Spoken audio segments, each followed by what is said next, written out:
Uma visão geral da epístola aos Efésios. Essa epístola, ela é um majestoso e profundo tratado teológico da salvação de seus efeitos imediatos na vida de cada cristão, na relação com Deus, na relação com a igreja, na relação com a família, na relação também com a sociedade. São assuntos que nós estaremos abordando aqui nessa epístola, como a doutrina da salvação impacta a nossa relação com o Senhor e também nessas outras relações. Paulo foi enfático ao ensinar que a teologia, quando compreendida corretamente, resulta em novidade de vida. A teologia não é apenas um conjunto de crenças e de verdades que devem ser acumuladas na nossa mente. A doutrina deve ser uma diretriz, um mapa, deve ser uma orientação para as mais diversas áreas da nossa vida. Então é assim que a teologia deve ser compreendida e é assim que Paulo enfatiza na sua epístola. Assim a igreja é chamada a andar de modo digno da sua vocação, conforme lemos em Efésios capítulo 4, verso 1.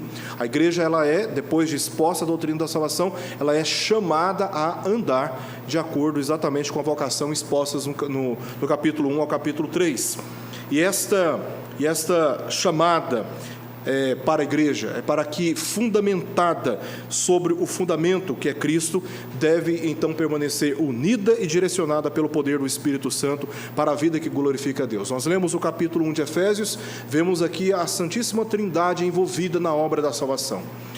Verso 1 fala sobre a vontade de Deus e aos fiéis em Cristo Jesus. Aí verso 3 até o verso 12, vemos Paulo expondo a obra de Cristo Jesus, e ele conclui mostrando e apresentando o Espírito Santo como aquele que não apenas nos cela, mas como aquele também que é o penhor da nossa herança até o resgate de sua propriedade, em louvor da sua glória. Então é o Espírito quem nos guarda, é o Espírito quem nos guia, é o Espírito quem nos preserva, é Ele quem nos faz lembrar das palavras de Cristo até o dia deste resgate, né, para a propriedade de sua propriedade em louvor da sua glória. Então o Pai, o Filho e o Espírito estão envolvidos na obra da salvação e também na santificação da igreja, e é assim que a igreja deve andar, a fim de que o nome do Senhor seja glorificado na vida de cada crente.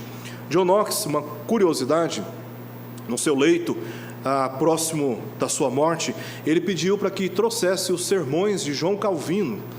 John Knox, ele foi o reformador na Escócia, num período de século XVI, e ele pediu para que os sermões de João Calvino em Efésios fossem trazidos a ele. Ele queria viver os seus últimos momentos meditando na epístola de Efésios. Que epístola maravilhosa, quão profunda é esta epístola, que não apenas revela a obra da salvação, mas nos dá essa certeza e essa garantia. E John Knox teve o privilégio de desfrutar dessas verdades bíblicas acerca da salvação e da garantia da vida eterna nos últimos dias da sua vida. Tão importante foi essa epístola para homens como John Knox na história da igreja. O apóstolo Paulo, ele esteve em Efésios 2 vezes. Primeira vez, quando ele estava retornando à sua segunda viagem missionária, foi uma passagem, e a outra vez foi na sua terceira viagem. Nesse período, Paulo permaneceu praticamente por 3 anos na cidade de Éfeso. Então, Éfeso foi uma cidade vista pelo apóstolo Paulo extremamente estratégica, por todas as cidades que Paulo já passou, né? Antioquia da Síria, Antioquia da Pisídia, Icônio, Listra, as cidades, as outras cidades que ele esteve percorrendo na sua segunda e na sua terceira viagem. Mas quando ele chegou em Éfeso, ele falou: opa, eu devo permanecer aqui por mais tempo, né? Então foi uma passagem na segunda viagem, na segunda viagem. Na terceira viagem ele fica mais tempo. Então ele ficou mais de 3 anos naquela cidade, mais de 3 anos. Tamanha importância foi para ele. E ali, durante esse período, segundo nós lemos a história em Atos capítulo 19, ele esteve batizando e pregando, tá? Ele esteve batizando e pregando também por Deus, porque diz o texto que através, ou Deus, pelo modo como Deus estava agindo na vida do apóstolo Paulo, milagres extraordinários estavam acontecendo através da sua vida, né? Isso aqui nós temos nesse testemunho o mesmo dos primeiros apóstolos, que faziam parte da primeira geração de apóstolos junto ao Senhor Jesus. Paulo, como ele mesmo diz, é um apóstolo nascido fora do tempo. Então, aqueles sinais que os apóstolos enviados diretamente por Cristo estavam realizando como certificações de que estavam ali na autoridade de Cristo, o apóstolo Paulo também, o ministério do apóstolo Paulo também foi acompanhado por aquilo que a Escritura diz de milagres extraordinários. Ações extraordinárias, aquilo que foge da ordem natural, tá? Aquilo que foge da ordem natural, o apóstolo Paulo estava realizando estes sinais ali na cidade de Éfeso. Também ele testemunhou a conversão genuína de muita gente estava sendo alcançada pela graça salvadora, e ele se alegrou grandemente por tudo que Deus estava fazendo neste período. Nessa cidade, ele, mais de 3 anos, ensinando, discipulando, pregando, arrazoando, discutindo sobre as questões referentes a Cristo, em Moisés, nos Salmos e nos Profetas. Paulo também estabeleceu pastores ali, chamados de presbíteros, tá? Anciãos, pessoas responsáveis pelo governo da igreja, que nós lemos no verso 17, capítulo 20. Então, Efésios é uma das epístolas doutrinárias mais profundas do Novo Testamento. E a explicação que nós temos está justamente no tempo que o apóstolo Paulo se dedicou àquela igreja. Imagina você ter o apóstolo Paulo ali, durante 3 anos, inspirado pelo Espírito Santo, diferente de qualquer pregador após os apóstolos, inspirado pelo Espírito Santo, ensinando verdades a respeito do reino de Deus, verdades essas que o próprio Cristo comunicou a ele. Ele diz em Gálatas capítulo 1, que a sabedoria que ele adquiriu não foi na literatura humana. A sabedoria que ele adquiriu foi dada pelo próprio Senhor Jesus. E essa sabedoria era a sabedoria que ele estava comunicando por onde ele passava. Então, essa igreja foi uma igreja profundamente educada nas verdades espirituais. E por isso Paulo escreve essa epístola com uma densidade teológica, doutrinária, distinta das demais epístolas que nós encontramos no Novo Testamento, tá? Dentro deste contexto da sua prisão em Roma. Então, quando a gente olha as epístolas paulinas, são 3 epístolas, facilmente você percebe que a profundidade doutrinária de Efésios, ela é distinta. E isso Paulo escreveu com confiança porque aqueles crentes estavam preparados para lidar com essa profundidade doutrinária, tá? Você pega, por exemplo, neste mesmo contexto em que Paulo escreveu Efésios e compara com a carta de Filemão. Filemão tem uma linguagem extremamente simples se comparada com a epístola aos Efésios, tá? E o fato é que aqueles irmãos eles já estavam com a maturidade adequada para lidar com essas doutrinas tão profundas assim, tá?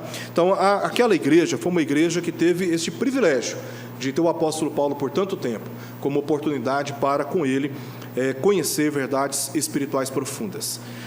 Paulo escreveu e destinou esta epístola quando ele estava preso. Paulo passou por algumas prisões, né? Nós temos registros de pelo menos 3 prisões do apóstolo Paulo. Ele passou por uma prisão em Filipos, uma prisão um pouquinho mais demorada. Ele passou por prisões rápidas, corriqueiras, mas talvez as principais foi a prisão que ele teve em Filipos, a prisão que ele teve em Cesareia, já no final da 3ª viagem missionária. Ele foi levado para Cesareia, ali ficou preso por um tempo. Alguns historiadores acreditam que Paulo, depois da 3ª viagem missionária, ele permaneceu preso por mais ou menos 4 anos, até chegar em Roma. Então ele ficou preso em Cesareia, depois ele foi levado para Roma, e aí em Roma ele ficou preso durante 2 anos. Capítulo 28 de Atos registra isso, numa casa que ele alugara, e permaneceu preso. Período este que ele teria escrito exatamente essas epístolas, tá? De Efésios, Filipenses, Colossenses e Filemão. Depois ele foi liberto, mais ou menos depois de 1 ano e meio ele foi preso novamente. E aí essa foi a última prisão de Paulo. E foi nessa última prisão de Paulo, a 2ª vez em Roma, que ele escreve a última das suas epístolas, que foi 2 Timóteo. Tá? E ele escreve para Timóteo no momento em que não se sabia onde se encontrava Timóteo. O contexto de perseguição estava tão intenso, que Timóteo já não estava mais em Éfeso. E a própria epístola de 2 Timóteo diz Paulo dizendo que tinha deixado Timóteo na cidade de Éfeso, né? Então, tudo indica que ele já não estava mais lá. Então, essas prisões, elas foram prisões assim, muito marcantes na história do apóstolo Paulo. Então, preso, pregando o evangelho para tantas pessoas, inclusive para a guarda pretoriana, a guarda que o estava acompanhando, Paulo escreveu essas epístolas e encaminhou através de Tíquico, na companhia de Onésimo, que nós veremos no capítulo 2 de Filipenses. Capítulo 2 de Filipenses. Neste contexto, Onésimo estava na sua presença também. Timóteo também foi ao seu encontro naquela ocasião dessa prisão. Então, Tíquico é aquele que encaminha esta epístola para a igreja de Éfeso. Isso teria acontecido entre o ano 60 e 63 depois de Cristo. Então, foi assim, num período muito recente, as histórias que envolveram pessoalmente, diretamente, a vida de Jesus e dos demais apóstolos. Nessa mesma ocasião, Pedro também estava preso. Pedro também estava preso na cidade de Roma. Embora circulasse entre outras igrejas, essa epístola de Efésios ela foi destinada aos crentes em Éfeso. Mas ela, antes de chegar em Éfeso, ela foi lida em outras cidades do vale do rio Lico. Cidades como Laodiceia, Colossenses, tiveram a oportunidade de conhecer também esta epístola aos Efésios. Então, esta é uma epístola que teve essa natureza de circular entre outras igrejas, especialmente no sul da Ásia Menor, chamada antigamente como Anatólia, que é a região da Ásia, hoje a parte ocidental da Turquia, e ela foi dirigida, como diz o próprio texto, em Efésios capítulo 1, verso 1, aos santos que vivem em Éfeso. Então, quando nós vamos lá para o capítulo 19 de Atos, nós vemos que havia na cidade de Éfeso, para quem Paulo esteve pregando, tanto judeus como gregos. Ao que tudo indica, a epístola de Éfeso, ela teve uma mensagem mais enfatizada aos gentios convertidos. Nós veremos isso mais adiante. Mas essa é uma epístola que foi destinada tanto para judeus como para gregos. Quando nós lemos, por exemplo, a epístola aos Gálatas, nós vemos que havia naquela Gálatas e também Tiago, Tiago escreve para crentes da mesma região, certamente para crentes de Éfeso, de Laodiceia, de Colossos, de Esmirna, de Pérgamo e outras igrejas. Quando nós lemos essas epístolas, nós vemos que os problemas eram comuns, tanto em Éfeso, como em Tiago, como também eu citei aqui agora, que foi Tiago, 1 Pedro, 2 Pedro, Tiago, Efésios. São epístolas que tratam basicamente dos mesmos problemas. Um problema que Gálatas, que eu tinha esquecido, a epístola aos Gálatas, nós encontramos nessas epístolas um problema que está presente em todas elas, que é o problema das divisões dentro da igreja. São crentes que estavam praticando o preconceito uns com os outros. É porque essas igrejas, elas foram constituídas por judeus e por gentios. E algumas coisas, para os judeus, eram inegociáveis. E para os gentios também. Nós lemos em Atos capítulo 15, Paulo respondendo problemas que... o Concílio de Jerusalém respondendo problemas que Paulo claramente aborda lá na epístola aos Gálatas. Porque os judeus que tinham saído do concílio sem autorização do concílio de Jerusalém estavam perturbando os gentios convertidos com as suas tradições.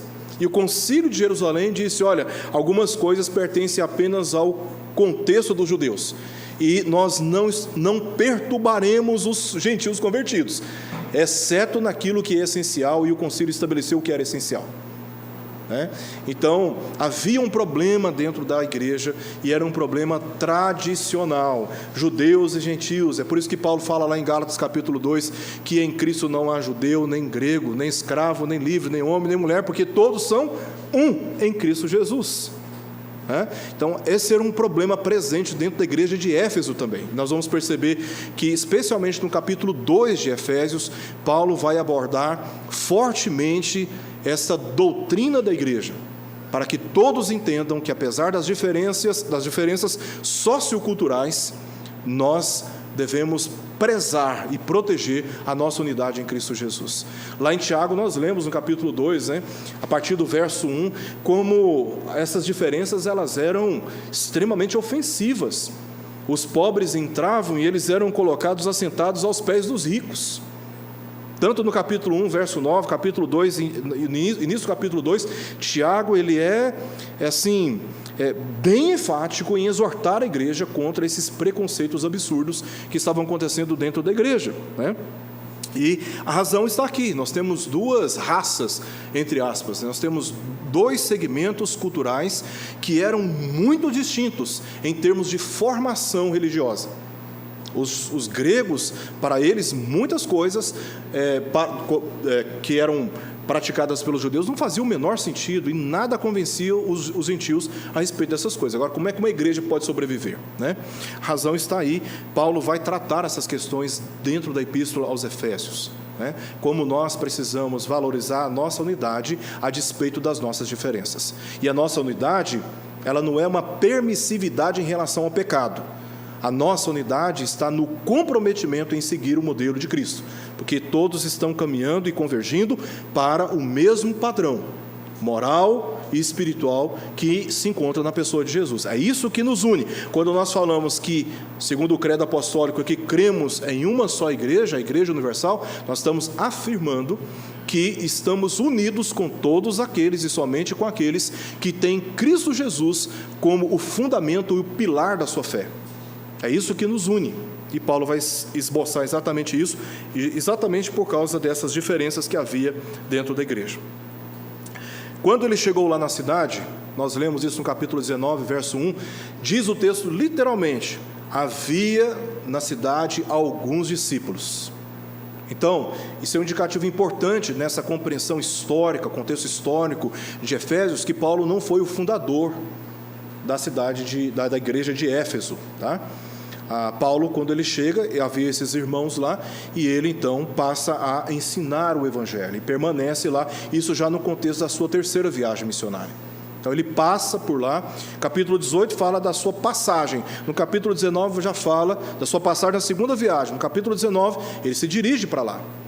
Ele sai de Antioquia, passa por Tassos, segue para Icônio, Listra, Derbe, Listra, Icônio, aí ele segue, entra para a região da Ásia Menor, se dirige a Éfeso, e só depois ele vai para a região da Macedônia. Então, é nesse contexto que Paulo permanece praticamente 3 anos com os crentes ali ensinando, mas eles já estavam lá, porque esses são os crentes da dispersão que Pedro fala na primeira e na segunda epístola, são estes a dispersão que Tiago menciona na sua epístola também, tá? São esses para quem Paulo agora está escrevendo. A cidade de Éfeso ela era considerada uma das mais populosas da Ásia Menor.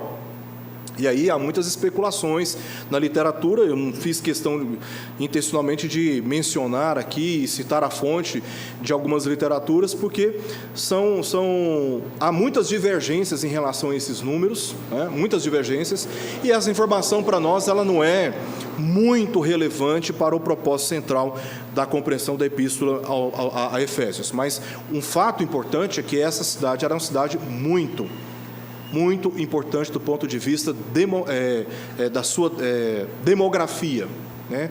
Da sua população. Era uma população grande, tá? E existem várias razões para isso. Primeiro, a sua localização. Ela estava numa importante rota comercial. Então, quem vinha do mar Mediterrâneo, antes de entrar no mar Ageu, vou colocar o mapa aqui, tinha Éfeso como um ponto de parada, assim, inevitável, né? Não tinha como deixar de parar ali e descansar, fazer os seus comércios, atender os seus interesses religiosos. Então era uma importante rota. De Éfeso entrava no mar Egeu, ia para a região da Macedônia, a região da Caia, o mundo grego ainda, né? Então tinha essa rota marítima, e por terra Éfeso ela ligava essa cidade às regiões da Frígia e da Lícia, que ficava a leste, ligava a região da Trácia e Macedônia ao oeste. Então, da cidade de Éfeso, deixa eu colocar o mapa aqui, acho que vai ficar melhor, né? Então, na cidade de Éfeso, aqui nós temos Éfeso, você subia, chegava até uma via chamada Via Ignátia. Essa rota que foi colocada, isso que é uma imagem que eu peguei da internet, essa rota ela não está precisamente informando o percurso do apóstolo Paulo, não, tá? O que importa para nós aqui é apenas a geografia, tá? Então aqui nós temos o mar Mediterrâneo, que ligava ao mar Egeu e dava acesso a toda a Macedônia e a Caia. A Caia é a região aqui de Corinto, tá? Aí, aqui você tem, através de Éfeso, o caminho para o norte. Entrava na Via Ignátia e aí percorria toda a Macedônia. Então, Éfeso, ela estava como numa posição central, que ligava o leste ao oeste, o sul ao norte. Então, era uma cidade realmente muito importante. Como Paulo, ele tinha pressa, urgência em pregar o Evangelho, então todo ponto que representava para ele a possibilidade de um alcance exponencial do Evangelho, ele valorizava mais. Como ele chegava nas cidades, ia direto para os teatros, ia direto para as sinagogas, ele ia para regiões onde havia aglomerados para expor o Evangelho de Cristo, ele também tinha essa visão a respeito de cidades.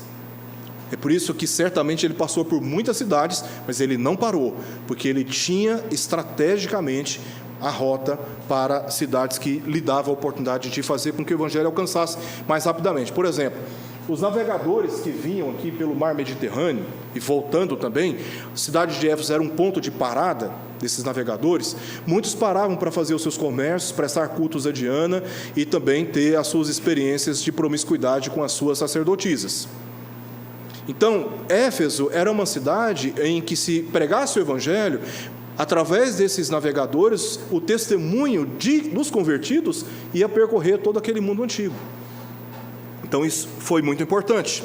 Além dessa importância comercial, essa cidade foi uma relevante sede do intelectualismo grego. A cidade de Éfeso tinha uma biblioteca considerada uma das maiores daquele período. Uma biblioteca que reunia literaturas antigas e era uma referência em termos de educação, em termos de intelectualismo. Os poetas, os grandes historiadores, eles tinham origem na cidade de Éfeso.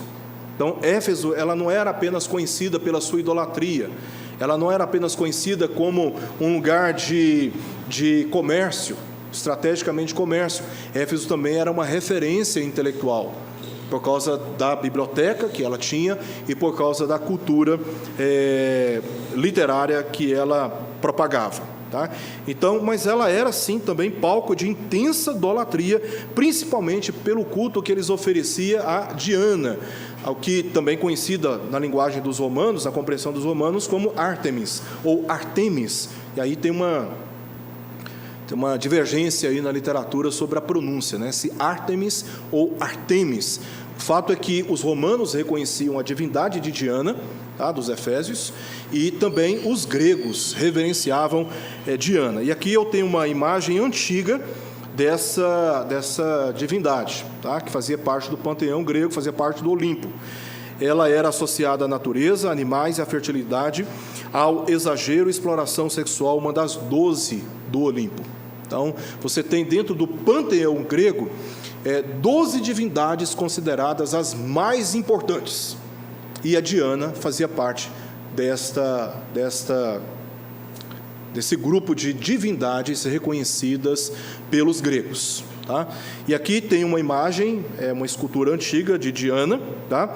Aqui tem uma outra também muito antiga, não sei se dá para observar, mas ela está bem desgastada, porque é um achado arqueológico muito antigo, né, obviamente, mas aqui, pela imagem anterior, essa imagem posterior, desculpa, né, você tem uma mulher segurando uma flecha com a mão, segurando um cervo, né, acho que é um cervo, pode dizer um cervo. Então, essa imagem aqui, ela está representada nesse achado arqueológico mais antigo. Então, se aproximar talvez um pouco mais aí da imagem, você vai perceber que existe exatamente uma pessoa com esses vários seios, por causa da sua fertilidade, símbolo da sua fertilidade, segurando um cervo com uma mão e com a outra segurando uma flecha. exatamente como nós temos aqui uma representação mais contemporânea do que seria também a imagem de Diana. Então, tinham duas imagens de Diana, que representavam Diana. Aquela imagem com esses seios, essa quantidade de seios aí, e também essa outra imagem de uma mulher segurando um cervo e com a flecha, porque representava justamente essa divindade associada com a natureza, os animais e a fertilidade, além da exploração sexual, tá? Então, isso não era uma prática comum apenas de Éfeso, tá? Isso tanto na cultura dos romanos como na cultura dos gregos, você encontra na literatura muitas informações históricas de como a idolatria ela era praticada. Eles se embriagavam com vinho, como, por exemplo, a Dionísio, que era uma divindade dos gregos. Eles se embriagavam com vinho e, embebecidos pelo vinho, eles praticavam orgias sexuais. Eles consumavam, através das relações sexuais, a sua comunhão com as divindades. É assim que eles compreendiam. Eles se embriagavam e, através das relações sexuais, eles se uniam às suas divindades espirituais, aos seus deuses, tá? Então, a falsa religião, ela sempre esteve relacionada com a perversão sexual. Assim como nós vimos aqui na segunda epístola de Pedro. Lembra que Pedro aborda exatamente o comportamento de falsos mestres, de falsos pregadores, a associação deles com a libertinagem, que é a perversão sexual.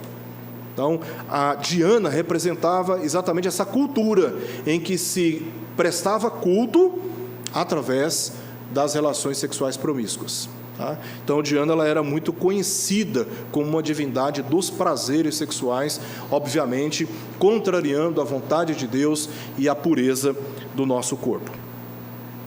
Depois que Paulo foi levado para Roma como prisioneiro, como eu mencionei aqui, ele recebeu a notícia de que aqueles crentes estavam exercendo uma fé sincera. E isso foi motivo para que o apóstolo Paulo oferecesse ações de graças em oração. É o que nós veremos aqui no capítulo 1. Ele glorifica a Deus, ele ora agradecendo a Deus, porque aqueles irmãos estavam exercitando a fé sincera. E essa fé sincera no Senhor, ela não era apenas uma confissão, não era apenas uma verbalização de fé, uma profissão de fé como nós comumente conhecemos. Era mais do que isso. Era a resistência, era o comprometimento em face das perseguições, das resistências, das seduções, das propostas indecentes, de se manter firme no compromisso de seguir o Evangelho de Jesus Cristo, mesmo que isso representasse os mais diversos prejuízos no comércio, na família, na ascensão social. Os crentes estavam se mantendo firmes, e Paulo recebe a notícia de que os crentes assim estavam permanecendo. Isso foi motivo para que ele glorificasse ao Senhor em oração. Então, Efésios foi intencionada por pelo menos dois motivos. O primeiro, revelar o propósito de Deus em Cristo, na igreja. Então, Cristo, ele é revelado na igreja. E eu acho maravilhosa esta visão, que é a visão que João teve no livro de Apocalipse. Quando ele ouve uma voz, como voz de muitas águas, e ele volta-se para trás e tem essa visão de Cristo no meio dos 7 candeeiros. E o próprio Cristo dá a interpretação àquela visão. Cristo está no meio da igreja. Ele reina no meio da igreja.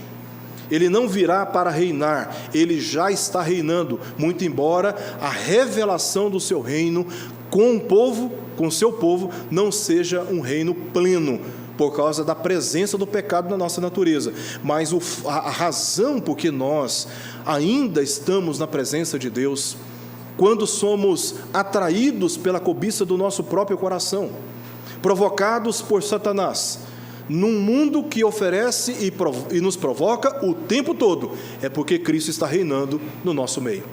Se não fosse por causa do reinado de Cristo, que é revelado pela ação maravilhosa do seu Espírito, o Espírito do Senhor, nós já teríamos desistido e abandonado a nossa fé há muito tempo.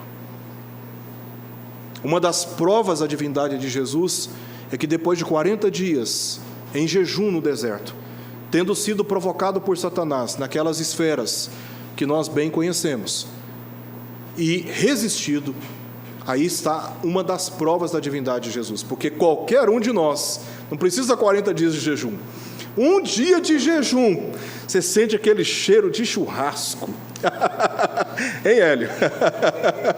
Aquele cupim suculento fritando, aquele som que é uma música aos nossos ouvidos. Você cede, e eu estou falando aqui de um prato, de um alimento, mas e outras áreas que envolvem as paixões da nossa carne no que diz respeito às relações sexuais promíscuas. E as oportunidades de ganhar dinheiro fácil às custas de tramas, de mentiras, de corrupções, de fraudes. E quantas outras situações frente às quais somos provocados e nós cedemos, porque somos corrompidos pelo pecado. Mas Cristo, Ele é perfeito, é o perfeito varão de Deus, e Ele está no meio da igreja. E Paulo mostra como Cristo está presente na igreja no capítulo 2, como essa presença de Cristo está e é revelada por Deus na igreja.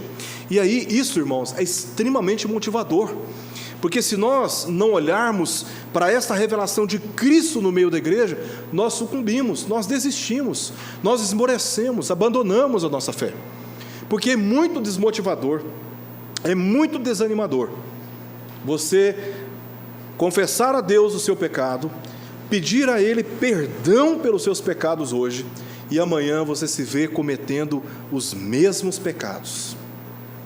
Parece que a vida cristã, quando esvaziada da revelação de Cristo na igreja, ela é enxergada como uma experiência cíclica de pecado, confissão, consciência de alívio, de expiação, pecado, confissão, e esse ciclo interminável. Nós perdemos a noção que estamos progredindo, perdemos a noção de que a vida cristã vale a pena. O que traz conforto para nós é que Cristo está entre nós, e Ele é aquele que nos sustenta.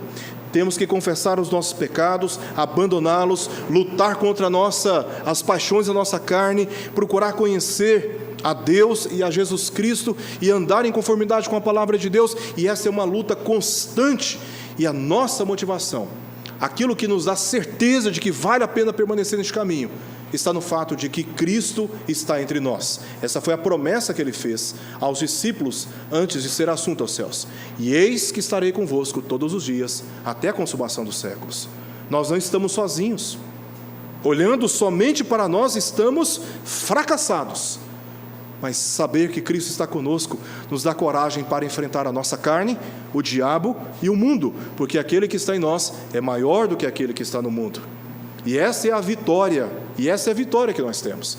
É que a nossa vitória, ela não está em nosso mérito, no nosso conhecimento, como veremos daqui a pouco, e nas nossas obras. A nossa vitória está no fato de que Jesus Cristo, por Deus, Ele é revelado no meio do seu povo. Lembra da visão que João teve lá em Apocalipse capítulo 21?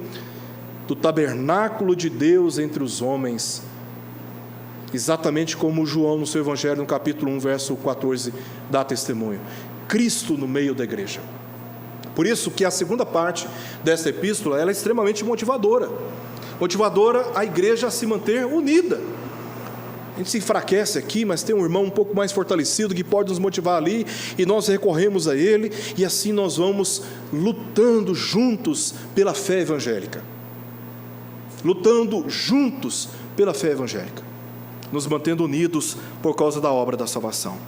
E nós percebemos aqui no capítulo 1 ao capítulo 3, investigando os verbos, nós não encontramos imperativos. É uma curiosidade, me refiro ao texto grego, nós não encontramos imperativos entre os capítulos 1 ao capítulo 3, enquanto nos capítulos 4 a 6 de Efésios, capítulo 4, 5 e 6, nós encontramos 36 orientações específicas sobre como o crente deve dirigir a sua vida de acordo com a vocação a que foi chamado. Paulo começa o capítulo 4 dizendo exatamente assim: rogo-vos, pois eu, prisioneiro no Senhor, que andeis de modo digno da vocação a que fostes chamados. Ele já começa com uma ênfase imperativa que nós não encontramos nos textos anteriores, porque nos textos anteriores ele está falando sobre como Deus, em Cristo, cuja obra de Cristo é aplicada pelo Espírito Santo, nos dá a bendita salvação, a regeneração, uma nova posição. E aí ele diz: rogo-vos, pois, ou seja, eu apelo a vocês, por causa desta obra, que vocês agora andem de maneira digna da vocação a que fossem chamados. Então, essas orientações específicas, elas são muito enfatizadas. E aí, quando nós entrarmos no capítulo 4, nós não teremos aqui uma dedicação maior ao conhecimento da teologia da salvação, que nós chamamos de soterologia. Nós nos dedicaremos mais especificamente sobre como este conhecimento da salvação deve ser compreendido e vivenciado nas mais diversas esferas da nossa vida pessoal. Portanto, podemos esboçar essa epístola a partir de duas partes. Primeiro, capítulo 1 ao capítulo 3. Aqui nós temos a doutrina da salvação e da igreja. Como Deus em Cristo revela a sua vontade redentora na igreja, que é o seu povo. Capítulos 1 ao capítulo 3. Depois, nos capítulos 4 a 6, exortações às diversas áreas da vida. Trocando isto em miúdos, nós temos, por um lado, Paulo dando uma aula de teologia sobre a salvação, para depois especificar como essa teologia deve ser vivida. Por isso que nós demos aqui o tema geral para essa série de estudos expositivos de Efésios, a doutrina da vida. Então nós aprendemos a doutrina e nós vivemos a doutrina. O raciocínio do apóstolo Paulo nas suas epístolas é: antes de exortar, antes de corrigir, eu ensino. Então ele era um pastor por excelência, ele era um mestre por excelência. Então ele ensina, ele educa, ele mostra o caminho e depois ele exorta quando há desvios. Tá? Na primeira parte, ele revela a posição do crente em Cristo, enquanto que na segunda parte ele revela a posição de Cristo no crente. Tá? E o tema geral dessa epístola poderia ser basicamente, assim, um propósito central, melhor dizendo, dessa epístola poderia ser basicamente Cristo restaurando a imagem de Deus no homem. Então ele está falando para uma igreja, e ele está ensinando para a igreja, à luz da salvação, como ela deve se portar diante da obra da salvação, como ela deve associar a sua vida a Cristo, tá? A Cristo. Efésios revela o mistério, e o mistério é Cristo revelado na igreja. Mistério não como verdade desconhecida até então, não como algo inexplicável. E curiosamente, Paulo, ele fala sobre esse mistério em cada capítulo do livro da Epístola aos Efésios. Nos 6 capítulos, você não encontra a citação da palavra mistério em cada capítulo. Você encontra na maioria deles, mas em 2 capítulos você encontra o conceito que ele está explicando de mistério. Vamos ver cada um desses pontos. Verso 9 ao verso 10, ele fala sobre o mistério. Diretamente ele fala sobre o mistério. Vocês podem conferir nessas passagens, capítulo 1, verso 9 ao verso 10. Basicamente, o que Paulo está falando? Que todas as coisas convergem para Cristo. Na igreja, todas as coisas convergem para Cristo, porque sem Cristo não há igreja. É Cristo que dá à igreja o significado real de ser igreja. Então, ele fala isso nos versos 9 ao verso 10. No capítulo 2, nós não encontramos a menção da palavra mistério, mas ele está tratando sobre o mistério.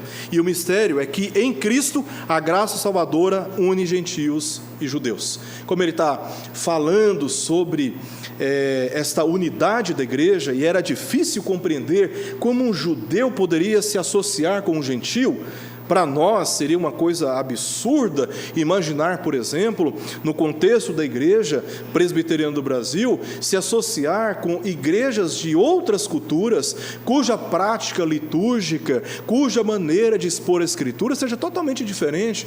Eu estive algumas vezes numa comunidade cristã, de irmãos nossos, na comunidade de Silêncio, no Pará, uma comunidade quilombola. Lá, meus irmãos, a liturgia não é a liturgia como nós temos aqui na nossa igreja local. A liturgia, ela é uma liturgia mais simples.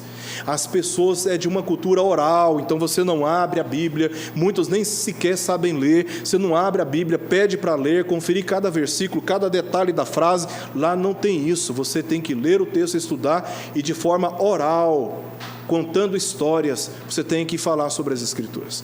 Aí fala, mas como eu posso viver a minha fé, o meu culto, junto com pessoas que não têm essa mesma compreensão? E Paulo fala, olha, o mistério que une vocês, aparentemente vocês estão divididos, né? Mas o mistério que une vocês é que a mesma graça que agiu na vida de vocês para a sua salvação é a mesma graça que está agindo também na vida de outros irmãos. Então ele fala isso no capítulo 2, não se sintam menos nem mais valorizados na presença de Deus por causa da sua cultura. Entendam definitivamente que é Cristo o mistério revelado para a salvação tanto de judeus como de gentios. Aí no capítulo 3 nós temos uma outra menção aqui do mistério, e o mistério é que os gentios, que vem de uma história reconhecida pelos judeus, de extraviados ou de fora do pacto com Deus, da aliança. O mistério é que esta graça salvadora fez os gentios co-herdeiros, membros do corpo e coparticipantes da promessa em Cristo. Em Cristo. Por isso que eu falo, irmãos, Epístola aos Romanos, Epístola a Efésios e Epístola aos Gálatas são epístolas densas em matéria de doutrina da salvação. Romanos, Paulo faz a mesma coisa. No capítulo 1 ele expõe como o gentio está corrompido pelo pecado. No capítulo 2 ele expõe como o judeu está corrompido pelo pecado. A sua conclusão no capítulo 3 é que todos pecaram e carecem da graça de Deus. A partir do capítulo 3 ele vai começar a expor a doutrina da justificação dos pecados. Da justificação dos pecados. E ele vai fazer isso basicamente até o capítulo 6. Aí no capítulo 7, Paulo começa a mostrar a perplexidade e a sua decepção com os judeus, que não tinham entendido a doutrina, estavam se sentindo orgulhosos, jactanciosos e altivos em relação aos gentios. Então Paulo vai, já agora numa linguagem própria para o judeu convertido, ele vai corrigir a consciência do crente judeu, de tradição judaica. E ele termina essa exposição doutrinária lá no capítulo 11, falando sobre os mistérios de Deus. Ele está perplexo sobre como o agir de Deus entre judeus e gentios é algo que impressiona. Ele fala, quem pode perscrutar, quem pode instruir a mente de Deus, né? Ele está surpreso, perplexo, ele está assombrado pela maneira maravilhosa e extraordinária pela qual Deus age na vida do seu povo. E só depois de ter exposto todas essas verdades é que ele entra no capítulo 12 e vai até o capítulo 16 fazendo exortações práticas. E ele começa falando, olha, vocês precisam se transformar pela renovação das vossas mentes. Vocês precisam deixar de pensar a respeito de vocês mais do que o convém. Porque na igreja Deus deu muitos dons, cada um deu o seu melhor. E ele vai... Capítulo 12, uma lista ali de exortações sobre a vivência como igreja. Capítulo 13, todos estão sujeitos, devem estar sujeitos à autoridade que Deus instituiu. E ele vai expor, irmãos, até o capítulo 16, várias exortações. Várias exortações. Então, esse é o mistério. Como Deus em Cristo une gentil e judeu. Como o gentil, que era considerado escória do mundo e que para ele não poderia haver salvação, Paulo vai mostrar, olha, como vocês, eles foram chamados por Deus em Cristo para serem co-herdeiros, membros do mesmo corpo, queiram vocês sim ou não, e co-participantes da mesma promessa. né? Muitos estavam pensando que homem, por ser homem, tinha mais privilégio espiritual do que mulher. Então tratava a mulher com menos valor e com menos privilégio espiritual. Aí Pedro frustra aqueles que estavam pensando assim, dizendo: olha, se vocês não tratarem as suas mulheres com dignidade, suas orações não serão ouvidas. Sabe por que as suas orações não serão ouvidas? Porque elas são herdeiras juntamente com vocês da mesma graça da vida. Que história é essa de pensar que vocês, por serem homens, vocês são mais privilegiados espiritualmente? Porque a mesma graça que alcançou você, homem, alcançou também a mulher. E por isso você não pode tratá-la de forma indigna. É essa compreensão que a igreja precisava e é essa compreensão que Paulo expõe no capítulo 3. Aí, já na parte prática, no capítulo 4, verso 15, ele fala que Cristo é o padrão da maturidade. Nós devemos crescer, como diz o texto, em tudo naquele que é a cabeça, Cristo, porque Cristo é o padrão a ser alcançado. Não é o pastor Erickson, não é o Hélio, não é o André, não é o Braz, não é o Sérgio, não é a Kátia, não é a Suzana, não é o Fernando. Cristo é o cabeça. Cristo é o cabeça.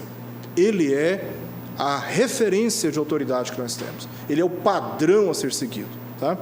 Então, do ponto de vista da aplicação teológica, nós temos que olhar para Cristo.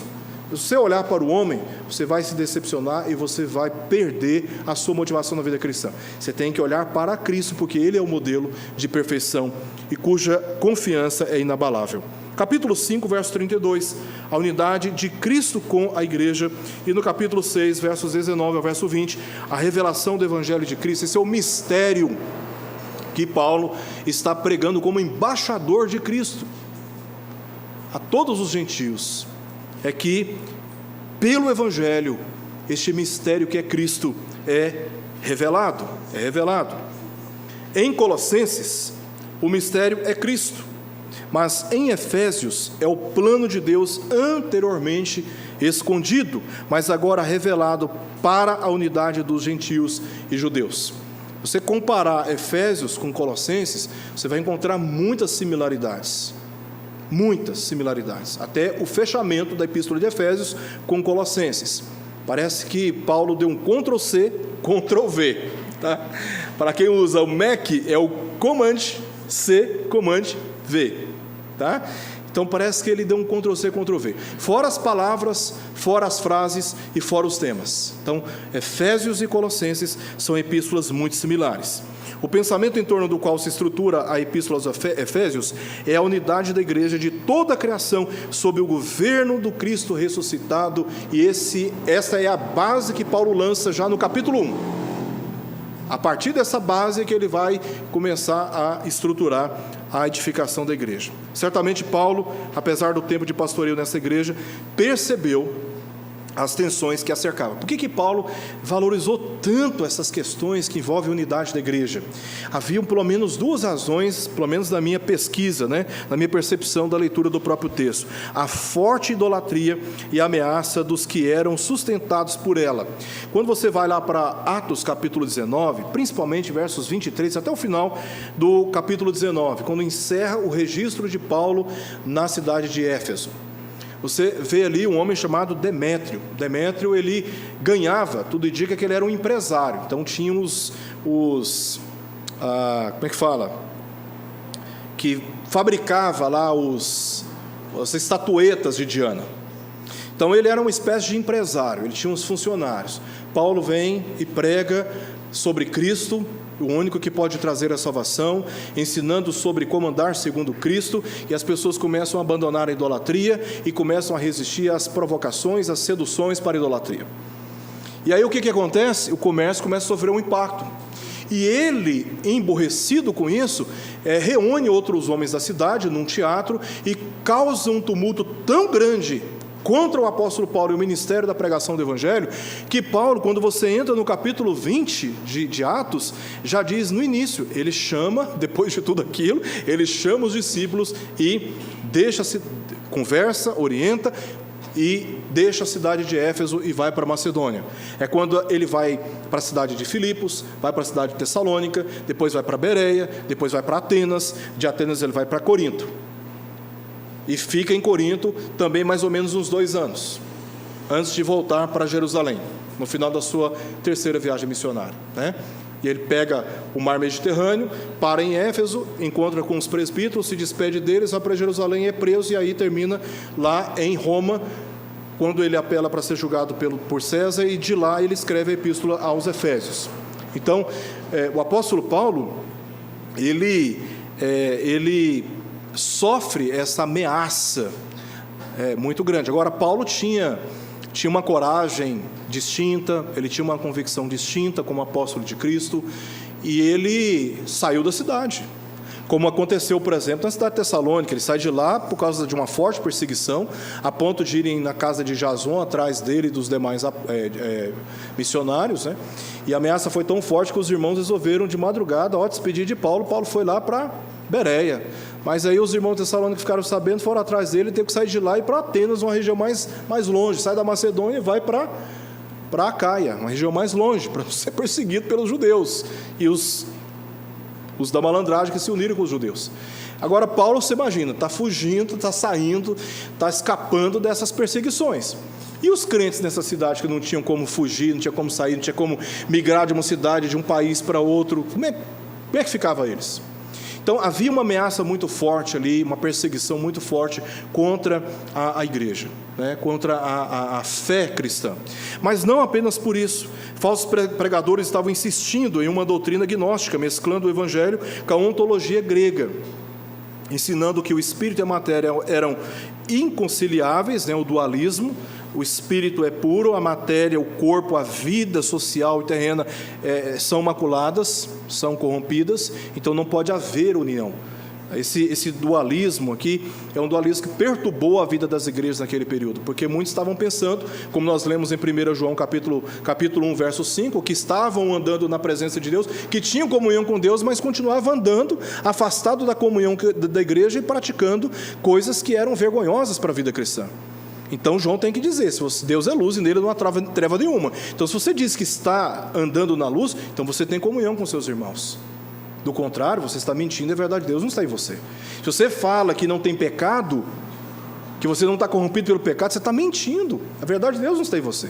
Porque eles faziam essa separação. Vida com Deus é uma coisa, vida no trabalho, vida na faculdade, vida nos negócios é outra coisa, e elas não se misturam. Então isso estava perturbando a vida da igreja, e que a salvação também estava baseada no conhecimento e nas obras. Por isso que Paulo vai dizer em Efésios capítulo 2, que a salvação não é por obras, é uma dádiva de Deus. E quem estava pensando que a salvação é conquista de mérito, que Deus fez a sua parte em Cristo até a metade do caminho, cabe ao homem agora percorrer a outra metade, é frustrado no capítulo 2 de Efésios, porque Paulo vai ser categórico e dizer que a salvação é uma obra exclusivamente e unilateralmente divina.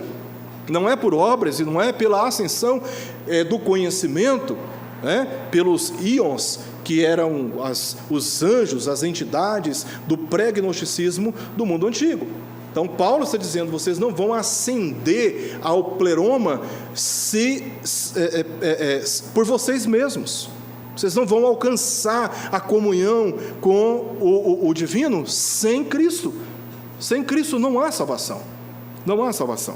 E essas doutrinas e essas perseguições estavam ameaçando a igreja.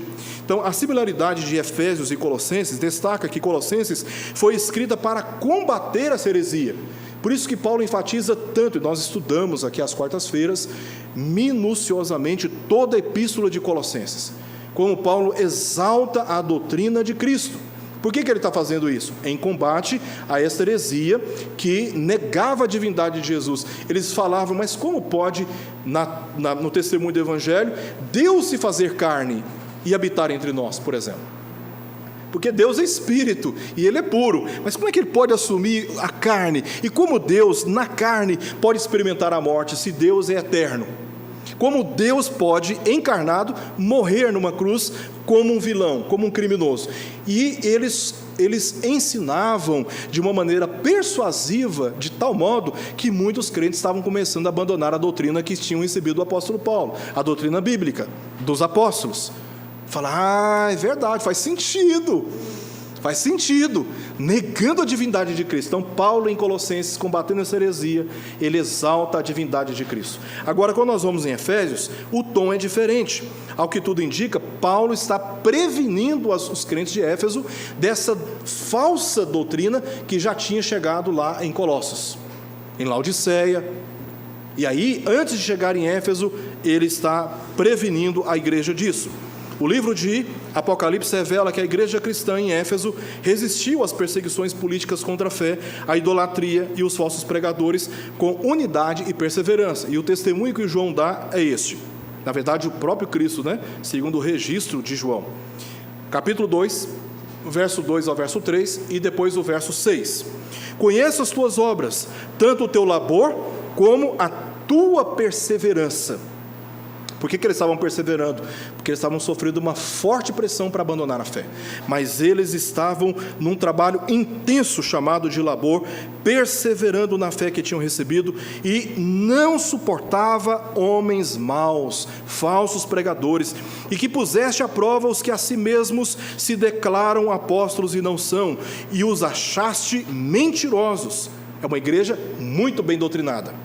E uma igreja bem ensinada, bem educada biblicamente falando, não entra nessas ondas que até hoje são testemunhadas nos nossos dias. E essa igreja é uma igreja que discernia falsos missionários, falsos apóstolos, e os achava e os declarava e os identificava como mentirosos. E tens perseverança e suportaste provas por causa do meu nome e não te deixaste esmorecer. Aí lá no verso 6 nós lemos: tens contudo a teu favor que odeias as obras dos nicolaítas, as quais eu também odeio.